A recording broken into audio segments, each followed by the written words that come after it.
We're going to start today with a quick visual. So in this hat, you can see a number of writing implements, right? This represents the variety of items that you can do to keep yourself sane, such as eat in the commons area, sleep with the lights off, read a book, go to the library. These are all things you can do in prison, right? Now, I'm going to show you what happens to the variety of things you can do once put in solitary confinement. Way less that you can do. Only a few writing implements remain.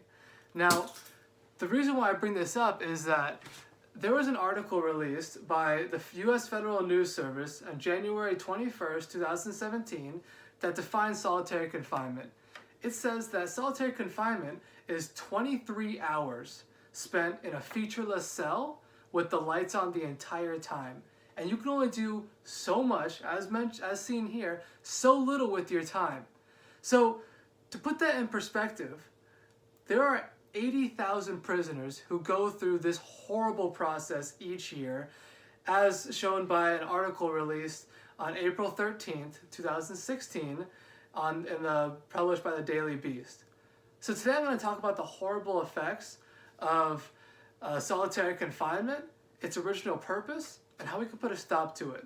So first we'll learn about the mental and physical health problems that's associated with solitary confinement, as well as the social problems associated with it. Second, we're going to talk about the original purpose of it and how the causes behind why we still do solitary confinement, which is for the protection of others and themselves, and also as a deterrent to keep people out of jail. And then finally, we'll talk about a solution that's going to help everybody involved. Now let's talk about the problems, all right? So first, we're going to talk about the physical and mental health effects. So an article released by the Daily Beast on September 16, 2016, it talked about how an inmate who went through solitary confinement for a number of years had trouble with his motor skills and even sentence formation, moving his lips and his tongue to enunciate, to talk, to even reach out his hand to grab things. You don't need this when you're sitting in a gray box with nothing. So it deteriorates after time, and you can lose even the basic skill of walking very carefully. That was hard. And then now we're talking about the mental. Another article released by the Targeted News Service on April 12, 2018, it mentions that 70 to 90% of all inmates who go through solitary confinement suffer from illusions, hallucinations, hypersensitivity to stimuli. That's like a lot of light, just too much, or someone making a loud noise.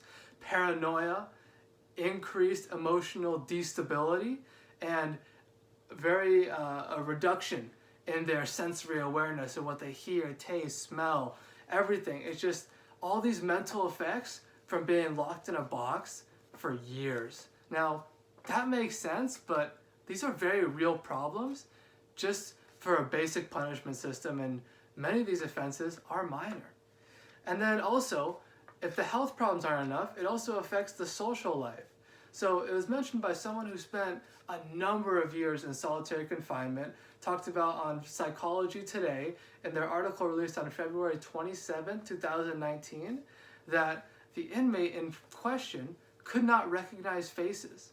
That he hadn't seen people in so long that he couldn't identify different facial recognitions like the eye color, the nose, the mouth shape, skin color. None of that was needed, because if you're locked in a box, as I said again, locked in a box for days, years, and decades on end, you don't need to know that. And that can make social life extremely horrible. Now that we've learned about all the number of different effects the problems that comes with solitary confinement, next we're going to talk about why it's still in place. So the first cause is for protection. So it's number one, for the protection of other people, all right? So there are, as quoted by the Daily Beast in their article released on April 13th, 2016, solitary confinement was meant to confine and isolate the worst of the worst, the gang leaders, those who were violent to other prisoners. It was to protect them, which logically makes sense. You want to make sure everyone's safe. And then also it's to protect themselves. Now, gangs are a very real problem in the prison world.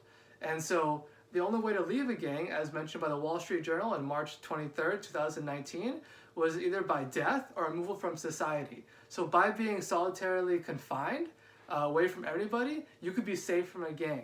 All right? And then now the second reason as to why this is still in place is also as a deterrent. It was mentioned by the Targeted News Service in February 7th, 2017, that our criminal justice system, whether good or for bad, it's meant for retribution and punishment. Not really meant for rehab, even though it should be. So people don't want to go to prison because I don't want to get locked in a hole or stuck in the hole for hours, days, years on end. And so it's a deterrent to get away. So now that we've learned about the causes, let's talk about a solution that's going to help everybody.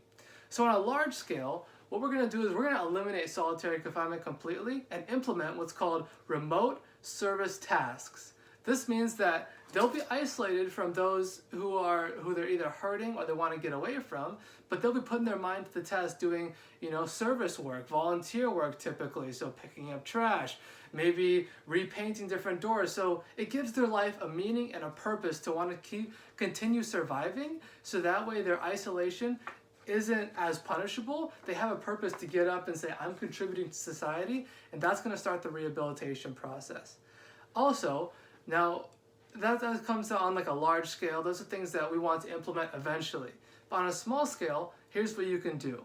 Number one thing is awareness. So there was actually a documentary called The Last Days of Solidarity, released by Frontline. All right, and it talks about solitary confinement and how terrible its effects are and how relevant it still is in the system. By educating yourself, that's the first step that you can take to making a difference. Now, this documentary went live on April 18th, 2017 on PBS, and you can still find it on the internet today. So, first, we talked about the problems associated with the physical and mental health problems, as well as the social problems that come with an inmate who suffered from solitary confinement. Second, we talked about why the system is still in place for the protections of themselves and others, and then also as a deterrent to keep people out of jail. And then third, we talked about a solution to educating yourself and also implementing this remote task system. All right? So we learned about its horrible effects, the purpose, and the solution to end it all. So I want you to watch that documentary, make a difference. So that way, everybody has a chance to continue to be sane through variety. Thank you.